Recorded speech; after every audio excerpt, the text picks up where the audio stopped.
Welcome back to Butter Up & Co. Have you ever wanted to make your own creamy body butter but don't know where to start?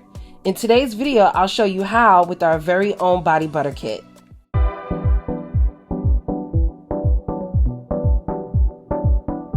Before we get into the demonstration, I wanted to show you what's included in the kit.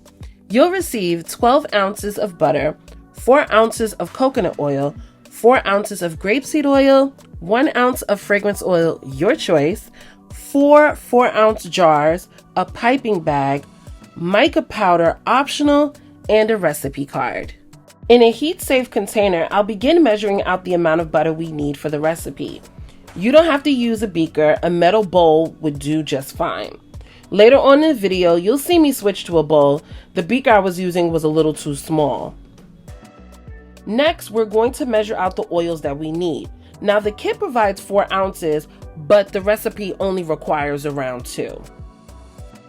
As you can see, the butter is spilling over the edge of the beaker. So here I'll change over to the metal bowl. I'm changing containers simply for precaution. I don't want any water from the melting process to contaminate any of my ingredients.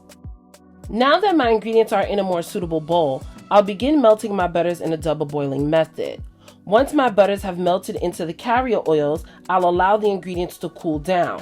Once the bowl is warm to the touch, I'll then place the bowl into the freezer. After sitting in the freezer for about 30 minutes, the butter is ready to be whipped. Before I do, I'm going to add my fragrance oil to the mixture. I'm going to tell you a quick trick to get the best creamy butter. Make sure your product is solidified on the edges and a little bit of liquid in the middle. If it's too solid all around, your butter can end up being too hard.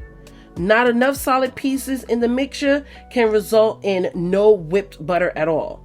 If you run into that issue, simply add it back to the freezer for about 5 minutes. As you can see, after about 5 minutes of whipping, my butter is taking form. Once I get my desired peaks, I'll allow my butter to stiffen. Once it stiffs, I'll go back in and whip it again. Whipping it multiple times on low speed will give you a very soft, creamy end result. Now, if you're looking for a light and fluffy butter, whip it on high speed. High speed incorporates more air into the product. Another trick, rotate from a mixer to a spatula. This will help get all of your product mixed. Sometimes a mixer won't get all the product from the sides and the bottom of the bowl.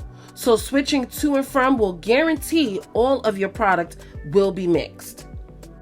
My butter is now complete and it's time to add it to my jars. If you don't know how to pipe, check out my piping tutorial linked below. Before I go, I do want to show you how creamy and moisturizing my whipped body butter is. If you follow these steps, I promise you, your butter will come out the same way. So that's it for this tutorial. If you have any questions, please leave me a comment below. If you enjoyed this video, please give it a thumbs up. Looking for free recipes or body care tips? Make sure you sign up to my newsletter. I'll leave a link down below. Thanks for watching, and I'll see you guys in the next one.